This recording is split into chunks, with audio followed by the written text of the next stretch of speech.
Ahoj všichni, vítám vás u dalšího videa. Dneska se společně podíváme na novinky od společnosti Bull. Jdeme na to.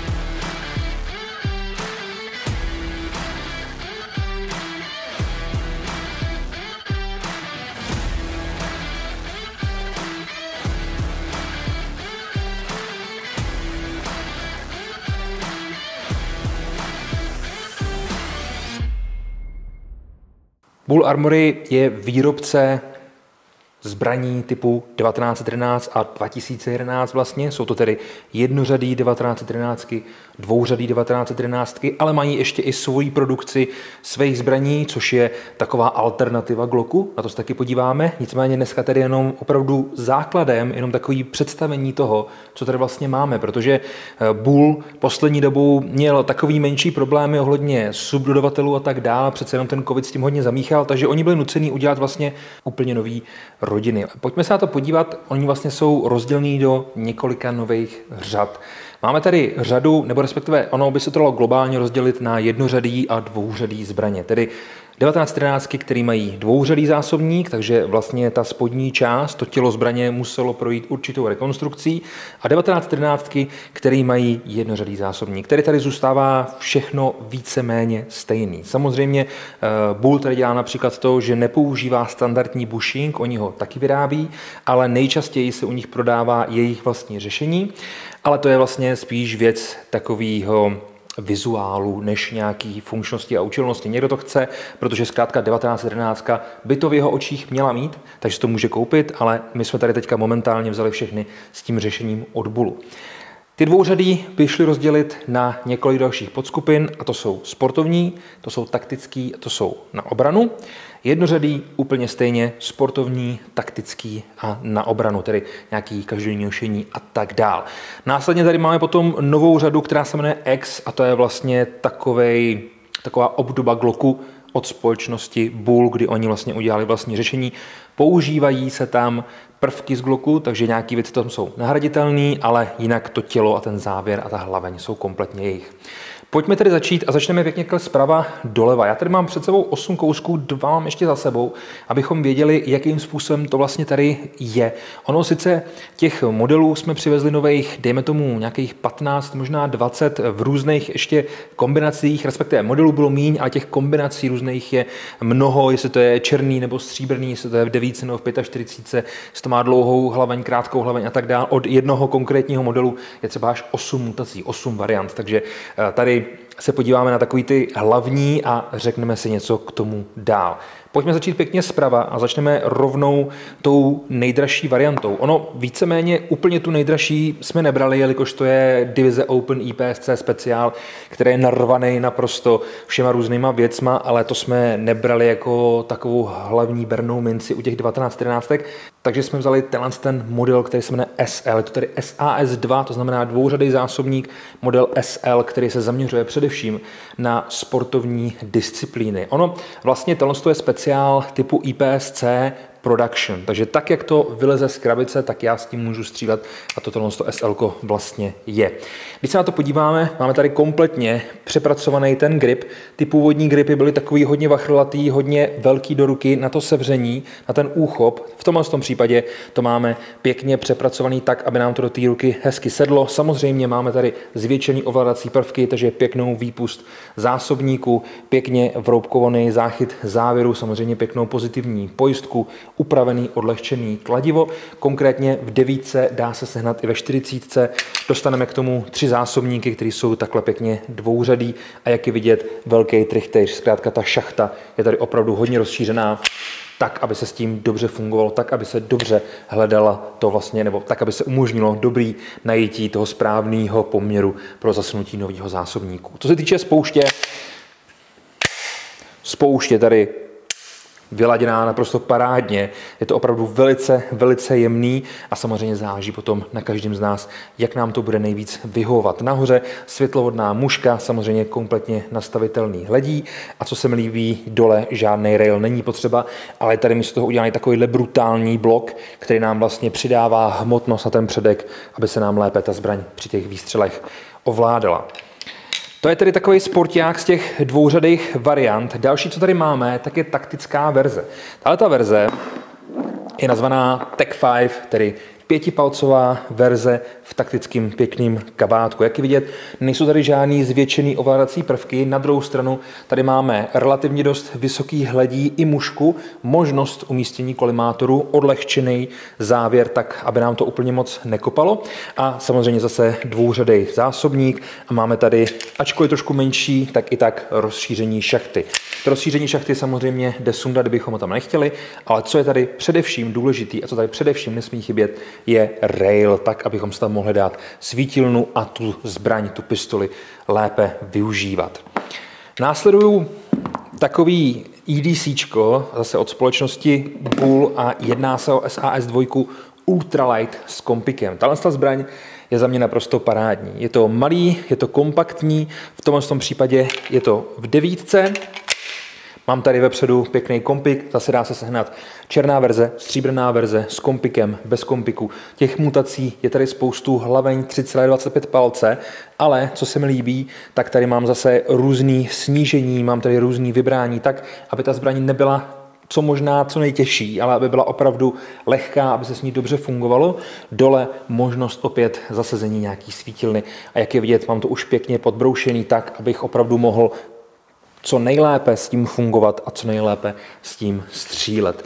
Líbí se mi, že je to opravdu zbraň, na kterou se moc pěkně kouká, kor potom s tím kompikem, za mě to vypadá fakt suprově. Tím tady v tomhle případě my jakoby opouštíme ty dvouřadý varianty. Samozřejmě je jich víc, tenhle, jak jsem říkal, dělá se ve stříbrný, v černý. To samé vlastně u toho SAS, u toho Taka 2, o té taktické verze, zase dělají se různé délky hlavní a tak dál. To tady nechci úplně představovat, nicméně až si budeme představovat tu konkrétní rodinu, tu konkrétní verzi, tak si řekneme, co všechno to nabízí, v jakých různých mutacích a modifikacích si to můžeme pořídit. Teďka vlastně opustíme tedy tu dvouřadou variantu a vrhneme se na tu jednořadou. Jak jsem říkal, tady máme, jsou to už takový standardnější 1911, ale i tak tady máme možnosti vybrat si hnedka z několika řad.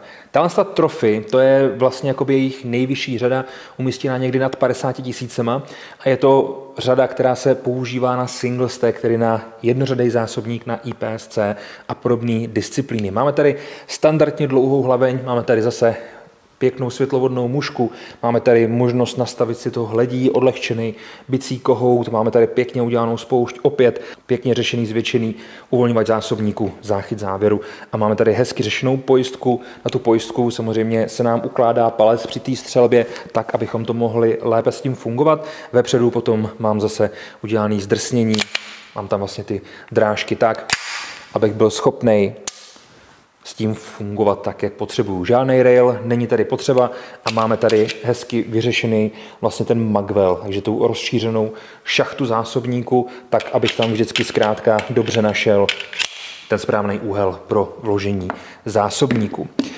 Podobně, jako tomu bylo u těch dvouřadých variant, i tady máme samozřejmě taktickou variantu. Tato taktická varianta je varianta spíš taková EDC, tedy na každodenní nošení, taková obranná varianta. Máme tady jak v černý, tak i ve stříbrný. Zase máme tady buď to 4,25 nebo 5 palců a máme tady zase 9 nebo 45, takže krásně vidíte, jak se nám to celý komplikuje, jak z těch možností a těch variant přibývá.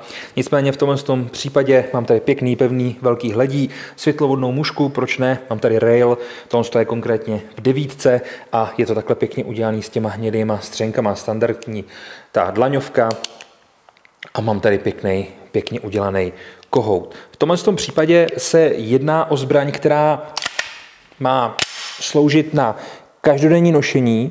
Vůbec v tom nevidím problém, sice je velká, těžká, ale zase je to aspoň kus materiálu, který nás určitě potěší. Potom tady máme tu prodlouženou verzi, jak jsem říkal, ve standardním 5 palci, tam je 45, takže opravdu pořádná díra do té hlavně, jinak je to úplně stejný, jenom vlastně protažený ve stříbrný. Ale zase rail, zase světlovodná muška, pěkný pevný hledí, hezký bicí kohout, pojistka, pěkný grip a hlavně zkrátka konstrukce typu 1911, ale jak je vidět, mám tady právě tu verzi, nebo respektive to řešení od Bullu a tam mi vlastně chybí ten bushing. On tam víceméně nechybí, já ho tam nepotřebuju, ale někteří lidé, jak už jsem říkal, ho mají rádi. No, Nechme ještě chvilku tu řadu, která se jmenuje X, a pojďme se podívat, co mám tady vzadu. Oni totiž, samozřejmě Bull si uvědomuje, že zbraně typu 1911 jsou hodně žádaný, takže udělal ještě jednu verzi, udělal ještě vlastně jednu rodinu, a to je rodina zbraní, které jsou relativně dost cenově dostupné. Nejsou to tady žádný speciály, nejedná se tady o cenovky 40-50 tisíc, ale o cenovky, které jsou relativně dobře posazeny. A za to dostanu vlastně 45, 1911, tak jak to má být, s pěknou dlouhou hlavní verze Government, pevná muška, pevný hledí, hezký bicí kohout, samozřejmě super grip, ale ono vlastně možná si řeknete, že je to tady nějaká jakoby odlehčená nebo ošuzená verze, která nebude nabízet to, co by 1911 měla nabízet. V tomhle případě věřím, že spousta lidí s tím bude moc spokojená, protože spoušť chodí krásně, závěr chodí krásně, máme to moc pěkně spasovaný, nikdy mi to nelítá, nevznikají tady žádný vůle, je to pistole zkrátka taková, jakou já si představuju. No a podobná verze je ta malinká Ultra, která zase přichází v několika možnostech, 45, 9, celá černá, anebo ten dual tone, což je za mě zase hezký řešení, je to pěkný, neotřelý, možná by tady mohl být nějaký rail, ale zase má to suplovat vlastně tu verzi, ten vzor té 1911, takže z toho důvodu tady vlastně nemáme ani ten rail. Jinak se moc hezky drží a věřím, že v té 45, ale samozřejmě i v 9 to bude skvělý nástroj na každodenní nošení.